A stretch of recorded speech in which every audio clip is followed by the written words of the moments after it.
మంచి పాయింట్ కి వచ్చారు. మీకు సంబంధించినటువంటి ఒక 2 పోస్టర్లు మా దగ్గరికి వచ్చినాయి. చెప్పండి. ఒకసారి పోస్టర్లను చూపించు మహేష్. 1,00,000 కిలోమీటర్ల మా భూమి రథయాత్ర దాదాపు 3 సంవత్సరాల 3 నెలల పాటు జరగబోతున్నట్టుగా తెలుస్తుంది. ఏప్రిల్ 14 అంబేద్కర్ జన్మదినం రోజున ఈ యొక్క కార్యక్రమాన్ని ప్రారంభించబోతున్నట్టుగా తెలుస్తోంది. Telangana BC SC ST rights రాజ్యాధికార సాధన జాక్ ధర్మ సమాజ్ పార్టీ కలిసి చేస్తున్నటువంటి ఈ యొక్క ప్రోగ్రాం ఇది. ఖచ్చితంగా 3 సంవత్సరాల 3 నెలలు ఉంటుంది.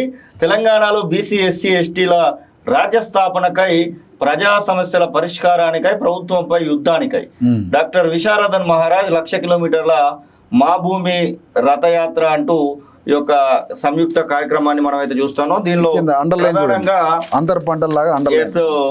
ఇక్కడ మనం చూడొచ్చు, ప్రధానంగా ప్రజా సమస్యల విషయాలను ప్రస్తావిస్తూనే 10,000 కిలోమీటర్ల పాటు వీళ్ళు చేసేటువంటి యాత్ర ప్రధానంగా సమస్యలకు సంబంధించి ఏమేం చేయబోతున్నారు ఏందనేది కూడా, ప్రజా సమస్యల పరిష్కారం కోసం గ్రామాన గడప గడపకు 10,000 కిలోమీటర్లు పోబోతున్నారట. ఏంటి సార్ అసలు గతంలో మీరు 5,000 కిలోమీటర్ల యాత్ర చేసినట్టున్నారు. ఆ తర్వాత హన్మకొండ వరంగల్ వేదికగా భారీగా ఒక ప్రోగ్రామ్ కూడా ఏర్పాటు 2017లో. ఆ తర్వాత మహబూబ్ నగర్ కేంద్రంగా ఒక కార్యక్రమాన్ని ప్రారంభం చేసి దాన్ని ఆదిలాబాద్లో ముగించినట్టున్నారు. ఆల్మోస్ట్ భద్రాచలం, ఆదిలాబాద్, హైదరాబాద్లో ముగింపు. హైదరాబాద్లో ముగింపు. 2017లో వనపర్తి నుండి 5,000 కిలోమీటర్లు ప్రారంభమై అది హనుమకొండ వరంగల్కి జరిగింది. వనపర్తి టు వరంగల్ అది 5,000 కిలోమీటర్లు 2017. 2022లో బయలుదేరినటువంటి 10,000 కిలోమీటర్ల పాదయాత్ర అది ప్రారంభమైంది హైదరాబాద్లో ముగిసిందా ఆ యాత్ర. భారీ బహిరంగ సభ కల్వకుర్తి నుంచి ప్రారంభమైన యాత్ర ఇక్కడ మన ఎల్బీ నగర్ స్టేడియం ఉంది కదా, ఆ స్టేడియంలో ముగిసింది. సార్ మరి ప్రధానంగా ఈ 5,000 కిలోమీటర్లు ఒకటి, 10,000 కిలోమీటర్లు ఒకటి, ఇవి 2 చేయడం వలన ఎంతమందిని లీడర్లను చేయగలిగారు? అసలు మీ వలన ఇంతమంది లీడర్లు అయ్యారు, విశారదన్ మహారాజ్ వలన ఇంతమంది జ్ఞానాన్ని పొందిర్రు అని చెప్పుకోగలుగుతారా మీరు? ఖచ్చితంగా. ఒకటి ఏంటంటే సార్, ఇప్పుడు వాస్తవానికి లీడర్ అనే ప్రామాణికం ఏంటి అని అంటే, మీరు అనేది అసెంబ్లీయో పార్లమెంటో కాదు, మా స్థాయి చుట్టుపక్కల ఉన్న వాళ్ళకి మా దగ్గర ఉన్నటువంటి రిప్రజెంటేషన్ నాయకత్వాన్ని పెంచడం. కొన్ని 100,000 మంది నాయకత్వం మా ఉద్యమం ద్వారా ప్రారంభమైంది. మీరు స్వయంగా అనేక సభలకు వచ్చి చూశారు గత కాలంలో. నేనేమంటున్నానంటే, ఇక్కడ ప్రధానంగా ఇవాళ తెలంగాణలో 10,000 కిలోమీటర్ల పాదయాత్ర 1 సంవత్సరంన్నర పాటు కల్వకుర్తిలో ప్రారంభమై కొన్ని 100,000 గ్రామాలలో నా ధ్వని, నా యాత్ర యొక్క ఒక ప్రతిధ్వని ఒక్కొక్క కులానికి రాజ్యంలో, సంపదలో, రాజకీయంలో వాటా ఎంత అని 10,000 కిలోమీటర్ల పాదయాత్ర నెత్తురుతో నడవడం జరిగింది. తెలంగాణ మొత్తం డీజిల్తో, పెట్రోల్తో నడవాలి మేము. అవును, అది మీరు స్వయంగా నా యాత్రను మీరు వచ్చి చూశారు, మీరు మీ జర్నలిస్ట్ మిత్రులు. మన కాళోజీ, మన శ్రీనివాసు, దాసరి శ్రీనివాసు, మీరు అందరు వచ్చి చూసారు స్వయంగా. మరి ఇంతమంది చూసిన యాత్రలో మేము వేసిన ప్రశ్నలు ఈ రోజు తెలంగాణలో ఏ మూలన పోయినా, ఎక్కడికి పోయినా బీసీ వాదమని, ఎస్సీ వాదమని, ఈ రాజ్యంలో మా కులాల వాటా ఎంత అని ఇంత పెద్ద చర్చ జరగడానికి బీజం ఉందంటారు. 100% ఉన్నది. ఆ బీజం వల్ల ఇంత రాష్ట్రంలో పెను ప్రకంపనలై, ఈ ప్రకంపనల ద్వారా ఇంత పెద్ద ఉద్యమానికి ప్రభావితం చేయగలిగింది మా యాత్ర. ఇది చిన్న ప్రకంపన కాదు. దీనికి ఇంకా అనేక వాయువులు తోడు కావచ్చు, కానీ ప్రధాన భూమికని మా యాత్ర ద్వారా ప్రతి కులం గురించి మాట్లాడాను నేను. మీరు చూడండి, మీరు స్వయంగా సాక్ష్యం దానికి. అనేక కులాలు బీసీలల్లో, ఎస్సీలల్లో, ఎస్టీలల్లో, తెలంగాణలో చరిత్రలో ఈ కులాలు ఏమైపోయినాయి, రాజ్యాంగం ఏం చెబుతుంది, రాజ్యాంగ ఆయుధాల ద్వారా ఈ కులాలు ఎట్లా విముక్తి పొందాలా, ఒక మంగళోళ్ళకి వాటా ఎంత, ఒక వంజరోళ్ళకి వాటా ఎంత, ఒక గౌండ్లోళ్ళకి వాటా ఎంత, ఒక గొల్లోళ్ళకి వాటా ఎంత, ఒక ముదిరాజులకి, గంగపుత్రులకి, బెస్తోళ్ళకి, కుమ్మరోళ్ళకి, చాకలోళ్ళకి, మంగళోళ్ళకి, విశ్వకర్మలకి, ప్రతి కులానికి రాజ్యంలో, భూమిలో, సంపదలో వాటా ఎంత అని ప్రశ్నించిన తొలి ఉద్యమం కాదు సార్ తెలంగాణలో. అవును, సరే సాయుధ పోరాటాలు జరగవచ్చు, నక్సలైట్లు జరగవచ్చు, కమ్యూనిస్టులు జరగవచ్చు, అనేక డిజిటల్ యుగంలో మాత్రం జరిగినటువంటిది మీరు చెప్పాలి.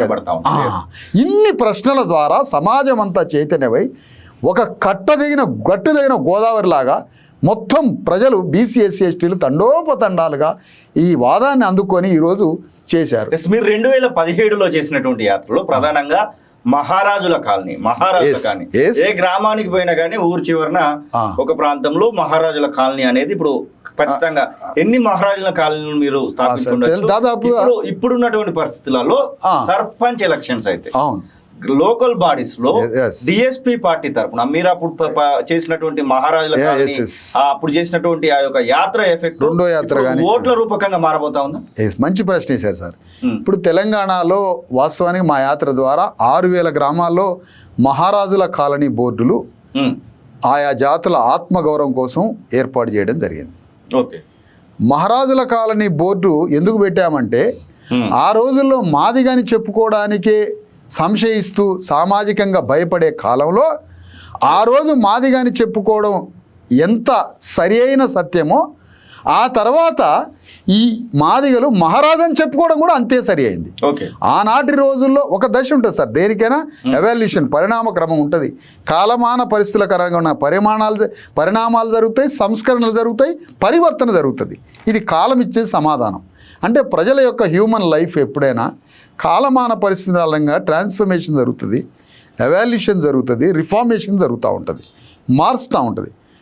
ఆనాడు మాదిగలనే చెప్పుకోలేని దుస్థితి, అది ఆనాడు నిజం. ఆ తర్వాత మాదిగలు మహారాజులని ఉన్నతంగా పిలుచుకోవడం.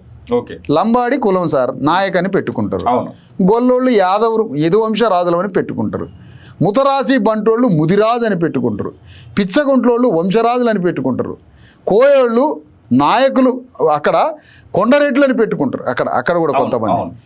అంటే ఒక్కొక్క కులం తమ కులం పేరు చివరన తమ గ్లోరిఫై చేసుకొని ప్రైడ్ హిస్టరీ ఆ కులానికి ఉన్న పురాణ కాలంలో ఇతిహాసంలో జానపద చరిత్రలో తమ కులానికి ఒక గొప్ప చరిత్ర ఉంది, ఆనాడు మేము రాజులము నాయకులము అని వాళ్ళ కులం పేరు పక్కన పెట్టుకుంటారు.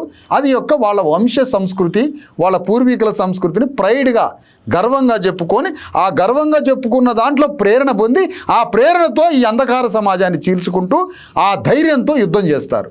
కమ్మ కులం చౌదరి అని పెట్టుకుంటారు, అవునా? కమ్మ కులం చౌదరి అని పెట్టుకుంటుంది, లేదా నాయుళ్ళు అని పెట్టుకుంటారు. వెంకయ్య నాయుడు, చంద్రబాబు నాయుడు, రామానాయుడు వీళ్ళు కమ్మ కులం. ఈ కమ్మ కులం ఏమని పెట్టుకుంటారు? నాయుళ్ళం అంటే మేము నాయకులం గర్వంగా చెప్పుకుంటారు. తుర్కా వాళ్ళు ఏమంటారు? నవాబు సాహెబ్ అని పెట్టుకుంటారు, అంటే తమ కులాన్ని గర్వంగా ప్రకటించుకోవడం. అట్లా కొన్ని వందల వేల కులాలు కులం పేరు ఉన్నప్పటికీ తమ ఉన్నతమైన చరిత్రని పెట్టుకుంటారు. మరి ఆ మాటకు వచ్చినప్పుడు మొట్టమొదట భూమండలం మీద ఆదిజాంబవ మహారాజు అని పురాణాలని ఘోషిస్తున్నాయి కదా. పురాణాలని ఘోషించి ఆదిజాంబవ మహారాజు ఆయన ఈ భూమండలానికే మహారాజు అని. సరే, ఆయన రూపాన్ని వేరే రకంగా వక్రీకరించారు. ఇంత శక్తిమంతుడు, ఇంత రాజనీతిజ్ఞుడు, ఇంత గొప్ప తత్వవేత్తకి మానవ రూపం ఇస్తే నువ్వు నేను ఆదర్శం తీసుకొని జామవంతుడిలాగా తయారైతే అందుకని జామవంతుడి గుడ్డేలు రూపం ఇచ్చారు. అంటే మానవుడు కాదు ఆయన గుడ్డేలు, కానీ మానవ రూపం ఇస్తే నాకు నీకు ప్రేరణ మళ్ళీ అక్కడ భయపడి ఆయన గుడ్డేలు రూపంలో ఇచ్చారు. కానీ మానవుడు అతను, గుడ్డేలు లేరు. అది CCMBలో కనుక్కొని సర్టిఫికేట్ తీసుకోవాలా మనుషులా ఎవరనేది. అయితే తంగరాజ్ అని ఉన్నాడు CCMBలో డైరెక్టర్, ఆయన అడిగి చెప్పేస్తాడు. ఇంటర్నేషనల్ ఎనలిస్ట్ అతను. సరే, ఓకే, అదే ఒక భాగం. మొత్తానికి మాదిగలకున్న పూర్వకాలపు మహారాజ్ అనే నామకరణం ఏదైతే ఉందో ఆ నామకరణాన్ని మహారాజ్ ఆదిజాంబవ మహారాజు యొక్క వంశీకులు కాబట్టి ఆ మహారాజుని పక్కన పెట్టడం జరిగింది. అదొకటే కాదు, ఈరోజు మా పూర్వీకులు ఆయనే కాకుండా అనేక మంది శూద్రరాజులు, శివాజీ మహారాజ్ అని పెట్టుకున్నాడు కదా. సాహు మహారాజ్ మొదటిసారిగా రిజర్వేషన్లు ఇచ్చిన ఆయన మహారాజ్ అని పెట్టుకున్నాడు కదా. సామ్రాట్ అశోక చక్రవర్తి అని ఇటు సైడ్ అంటాం, అటు సైడ్ మహారాజ్ అంటారు. సంత్ రవిదాస్ మహారాజ్ మాదిగల్ని సాంస్కృతికంగా విప్లవీకరించి గురునానకే జ్ఞానం ఇచ్చినాడు సంత్ రవిదాస్. గురునానక్కి జ్ఞానం ఇచ్చిండు సంత్ రవిదాస్, కబీర్ దాస్కి జ్ఞానం నేర్పిండు. అలాంటి సంతు మహారాజ్, రవిదాస్ మహారాజ్, శివాజీ మహారాజ్, సాహు మహారాజ్, సమ్రాట్ అశోక చక్రవర్తి మహారాజ్, ఆదిజాంబవ మహారాజ్, ఇలాంటి మహారాజుల నామాన్ని తీసుకొని మాదిగ జాతి పక్కన పేరు పక్కన ఆనాడు మాదిగ అన్నది ఎంత కరెక్టో ఆ కాలానికి ఈరోజు మహారాజు అని చెప్పుకొని తమ సాంస్కృతిక వారసత్వ వైభవాన్ని ప్రేరణకి స్ఫూర్తికి అగ్నిలాగా ఆ ప్రేరణ గురి అయి ఆ ప్రేరణలో నుంచి మా బలం తగ్గినప్పుడు మా మనోబలానికి మా ఆత్మ బలానికి మా ఆత్మశక్తి కోసం మేము ఈ అంధకార ప్రపంచంలో స్వయం ప్రేరణ చెంది రాజ్యం కోసం యుద్ధం చేసి సమాజంలో ఉన్నతంగా బతకాలి కాబట్టి మాదిగలకు ఆనాడు మహారాజుగా నామకరణం చేయడం జరిగింది. మీకు తెలుసు. లక్షలాది మందికి